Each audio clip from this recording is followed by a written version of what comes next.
Hi, this is Lavelle Nicardo, and this is my presentation about the water lab activity.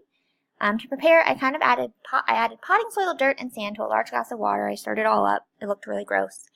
I added about a quarter teaspoon of alum to a small amount of water and stirred it to try and make that solution, but it didn't really dissolve, which I'll talk about later.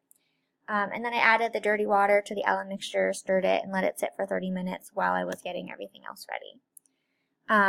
The design, I poked holes in the bottoms of the 4 cups because I kind of figured out how many cups I would need, and then I did test them for drainage and it didn't really work, so I needed more holes.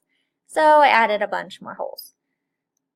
As you can see, the water is already kind of starting to settle a little bit in the picture. I decided to try gravel, sand, charcoal, and then cheesecloth. My theory was that gravel is the biggest, and then sand would kind of filter out the rest, and then the charcoal would filter some of the sand residue because I know they use it in Brita pitchers, and then the cheesecloth was just kind of there for like whatever was left.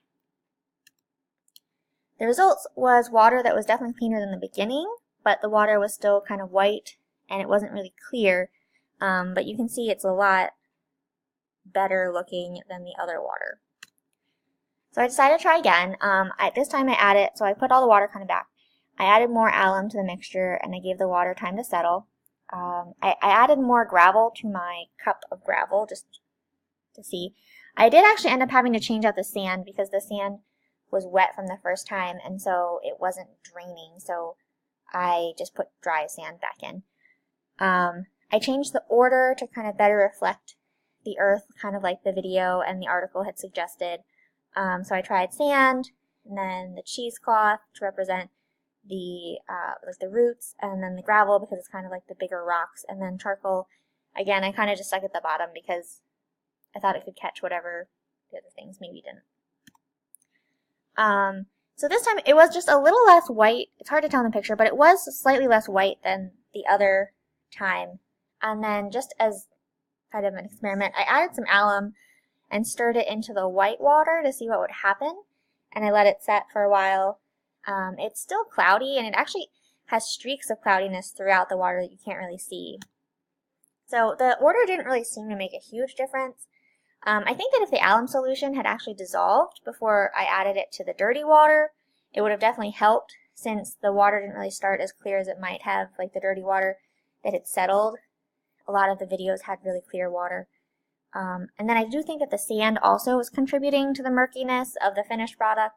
The wet sand might have helped since it had kind of been rinsed, but I was having a big issue with water not really draining through the sand once it was wet. It was just kind of sitting on top of it.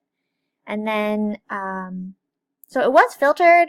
I'm not really interested in drinking it. It looks white and weird, but it was cool to see how it works since we do have a well at our house. So using the inquiry continuum from more picture-perfect science lessons, I think that for the feature 1, this could be more or less teacher-guided depending on how it's presented. So ours was teacher-presented, but students would definitely be able to come up with this on their own if they were interested in like the river water or the water table. For feature 2, I think this was high learner self-directed. Just because we didn't really have any strict guidelines, we were able to decide what was clean, how we measured that, how much we wanted to use. For the feature 3, it was medium learner self-directed, just because I think, just like the Science and Children manuscript highlighted, just using these things doesn't necessarily help you learn about them, but having like the alum resources and seeing the video about the water process and the earth table kind of helped to make sense of what we were doing, so I think that you definitely still needed some level of support. And then for feature 4, I think it was medium learner self-directed because we were directed to some resources that could help us. Some students would take it further, and that would definitely raise the level of inquiry. So if they got to the end and they were really interested in why it's still murky, they could definitely research that. And then for the feature 5, it's high learner self-directed because we are expected to share our results and explanations, and we kind of had a choice of how we would do that.